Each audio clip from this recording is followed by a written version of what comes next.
I was out 3D printing yesterday doing my 3D printer thing, and Do you want to show the I made visual a sword. audience Let what me you see. got? I told you I made a sword. Look. Made a sword. You can came hear into the studio brandishing a weapon. I came with a weapon. It's a problem. Yeah, and I made the Demogorgon. Got to give my son the Demogorgon, so I made a sword. Well, big day yesterday for Big Hugh stuff Douglas. coming. Yeah, it's a lot of. There will be random figurines and other stuff in the next couple of weeks that we're just going to I'm going to decorate the whole studio. This studio is about to get busy. Yes, it is. It is. And maybe it'll cheer me up a little bit, Hugh, because I got to tell you, I've reached a point I didn't want to reach with the Eagles. Don't be sad, Joe. I'm not sad, but I am completely panicking about the Eagles' offensive coordinator search. Hugh, we are now on day 9 of this Why are you thing. panicking? Why am I panicking? I mean, hit the alarms. Day 9, panicking, man. It's gonna be I'm not sure. Let's go through this thing. All right, so, a couple years ago, right, we remember the Eagles moved on for Brian Johnson, and they found Kellen Moore, and it worked, and they won the Super Bowl. Do you know how many days it took them to land from Brian Johnson to Kellen Moore? Not too much. Not too long. 4 days from the announced firing of Brian Johnson to the hiring of Kellen Moore. 4 days. They had someone in mind. They interviewed. They hired. Boom, done, and away we went. We are on day 9.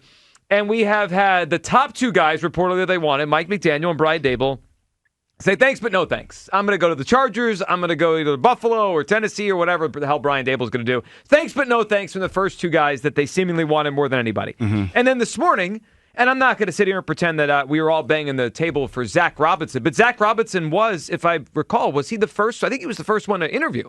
Which, you could take that as just a timing thing. You could take it as maybe it meant something. I don't know. But Zach Robinson came in here early in this process, the offensive coordinator of the Falcons. Yes, he did. Yeah, I wake up this morning and Zach Robinson has agreed to become the next offensive coordinator of the Tampa Bay Buccaneers. He gone. So I'm looking at a list. McDaniel says no. Dable seemingly had said no. Zach Robinson said Tampa. And Cliff Kingsbury, who's an interesting name out there, complete silence on him. I have no idea if that's actually a thing or just we want it to be a thing. So what are the names that we have left here? Like, what are we actually dealing with?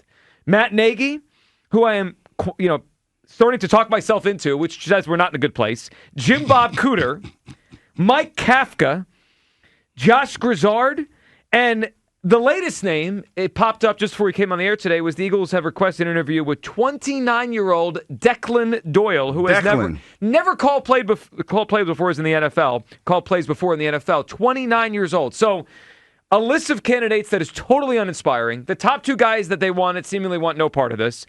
Robinson down at Tampa Bay. Hugh, I am starting to get, legitimately panicked that they're going to end up with someone that's just like, really? That's the Eagles' offensive coordinator? Hugh, where you at? We're concerned, worry about what this search is right now. This has to happen, Joe. I think this has to happen because there's a lot that we don't know about the inner workings of the Philadelphia Eagles.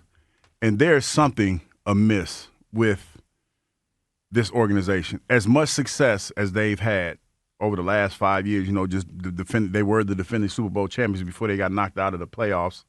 Going to the Super Bowl in the last, 5 seasons? Yeah. And now for this job, because I feel like Philadelphia's a great place to live, a great place to play, great fan base.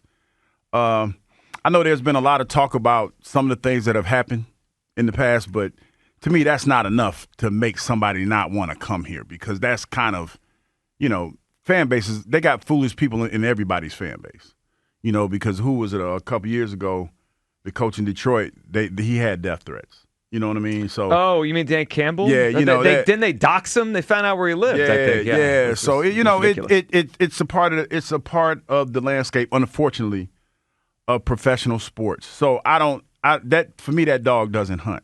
But there's a disconnect here that needs to be brought to the light. I think that's what this is, to be honest. So that might be it. But disconnect or not, if we're not getting the best candidates, there's a problem here. Well, that's what I'm saying. The problem, whether it be the personnel or the structure, this has to be addressed.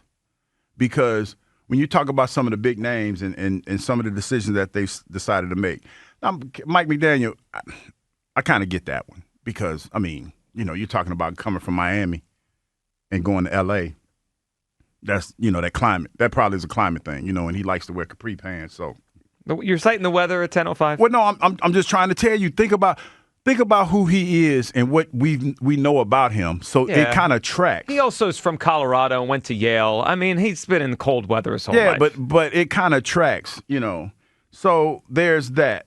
But I feel like in order for the Eagles to get down to the bare bones and get to where they need to be, there needs to be a little bit of, need to be uncomfortable a little bit. So you're happy that we're here? I'm not upset. Well, I'm not saying I'm happy, but I'm not candidates discouraged. are flying all over the place. Yeah, and that's when you have to look within. Well, okay, so we can look within, but it still doesn't change the problem right now, which is they don't have a coordinator, and I don't think this is the kind of search that they expected to go 9 days. In fact, saw this morning, and it is actually eye-opening when you think about it.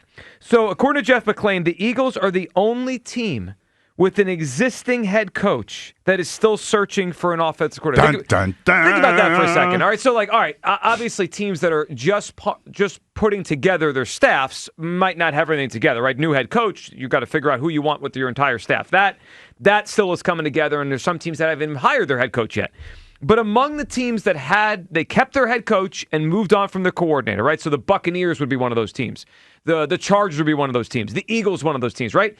When you think about all those teams that got rid of their offensive coordinator but kept their head coach, which the Eagles are in that pot, every team has filled their offensive coordinator spot except the Philadelphia Eagles. And we've been unpacking for the past couple days, is this actually an attractive job? I think we're getting our answer day by day. No.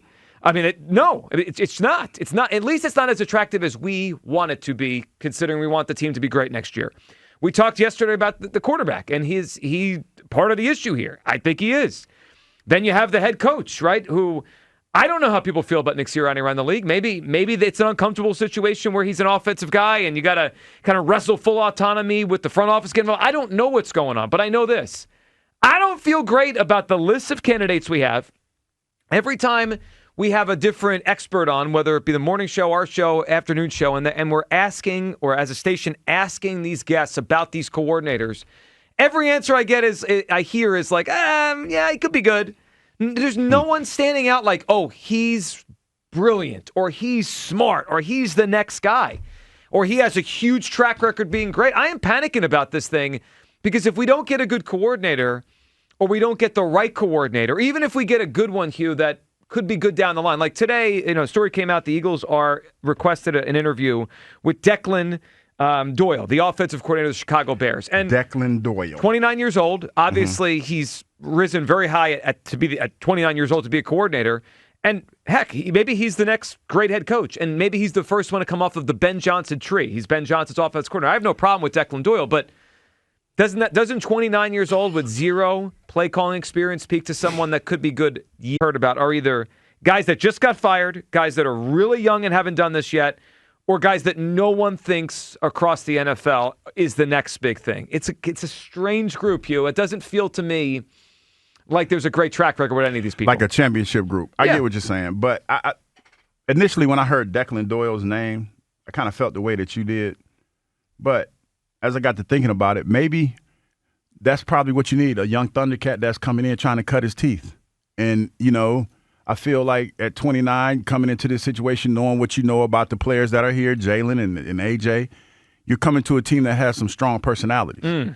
So, you have to come in, you got to hit the ground running. So, I mean, it's not a name that moves the meter for me.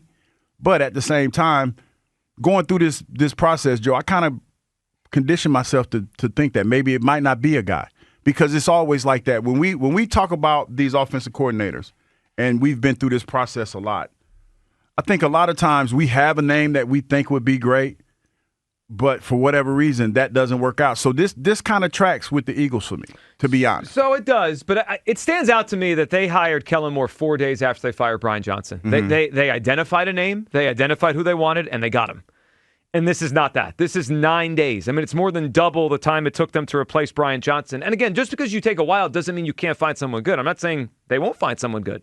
But it's striking to me that there's more to this than we think. And it's striking to me that the names left either have a combination of little experience or not great experience. 215-592-9494. It's not a great place to be. It's not. And that's not why I don't want to panic on a Thursday. I mean, I got got a foot of snow coming this weekend. I don't want to panic on a Thursday. No, I mean, you don't have to. Well, I am. I'm here now. That's why I'm not going to panic. Yeah, you're good. Kyle, where are you feeling? Maybe I can help you a little bit. Go ahead. So I'm annoyed, embarrassed. I'm not like panicking because I'm not. I guess my expectation is a little bit different from everybody. Like I'm not looking for a savior or somebody to come in and turn this offense over on its head, do a 180, fix Jalen Hurts, bring in this new offensive scheme that blows us away and put us on their shoulders and lead us to another Super Bowl. Like that's not what I'm looking for. I think largely the issues last season was on offense, we couldn't run the ball. And I think a lot of that had to do with the O-line, Saquon, whatever. Like the Eagles' best path to success is being a running football team. They just couldn't do it last season for whatever reason. So like I think putting a lot of it on Patullo or mostly on Patullo is a mistake by people. So like I'm not looking for I don't think this is like that difficult of a fix, right? Like I don't think they have that much work to do. I don't think it's a tall order for somebody to come in here and get back to the Eagles' bread and butter. So like while I was embarrassed a little bit that McDaniel and Dable didn't want to come here, like I was never obsessed with either of those two candidates. Like when they fired Patullo, I wasn't sitting there going like, you have to get me Mike McDaniel, you have to get me Brian Dable. Like that's whatever. Like, so that part is embarrassing from that perspective. But like from an Eagles fan's perspective, I think it's okay that it's taking a while. Like think about it. The last two times that the Eagles started the offseason and basically did no extensive search and just had their guy, we ended up with Brian Johnson and Kevin Patullo. So, like, the hot names are the hot names. And I understand that they're fascinating to everybody. But you don't need to get one of those guys. Like, a lot of times it's the guy you never heard of. I mean, Nick Sirianni wasn't first choice, I'm sure. Like, was Doug their first choice? Sure. Even Kellen Moore, like, it's okay for this process to take a little while. And if they're taking a while because they want the best fit, like, that's okay to me. I agree with that. And to your point on that, I mean, famously, they almost went after Josh McDaniel instead of Sirianni. Right. Would have been a disaster. Yeah. And remember, I think it was Ben McAdoo when the Doug thing happened, and that would have been a total disaster. A lot of times, and I know we all love Howie Roseman, but Howie has a tendency to fall ass backwards into the right thing. And that they fell ass backwards into Jalen Hurts. It could happen again. Being the right guy. Like, because they had that whole offseason where they were going to go for Russell Wilson, Deshaun Watson, whatever, and they ended up with Hurts because they had to. And guess what? Super Bowl. Same thing with Sirianni. Like, it's okay to take time. So I agree with that. You could close your eyes and cross the street and make it. I prefer to keep my eyes open and cross the street and make it. And look, I'm not ruling out that the person they hire could be great. I mean, they could find the best person. It's hard for me to reconcile, though, that they telegraphed they wanted McDaniel and Dable, right? Like, whether or not you wanted them, I wanted them, Hugh wanted them, or anyone listening wanted those two guys. The Eagles wanted them. And they were told no. And now we're going through this process, and the latest two names are Matt Nagy, who, again, I'm starting to talk myself into Matt Nagy, and 29-year-old Declan Doyle, who hasn't called a play in his life. Like, those are the last two names they've thrown at us. I am officially panicking on the Eagles' offense coordinator search. Where do you come down?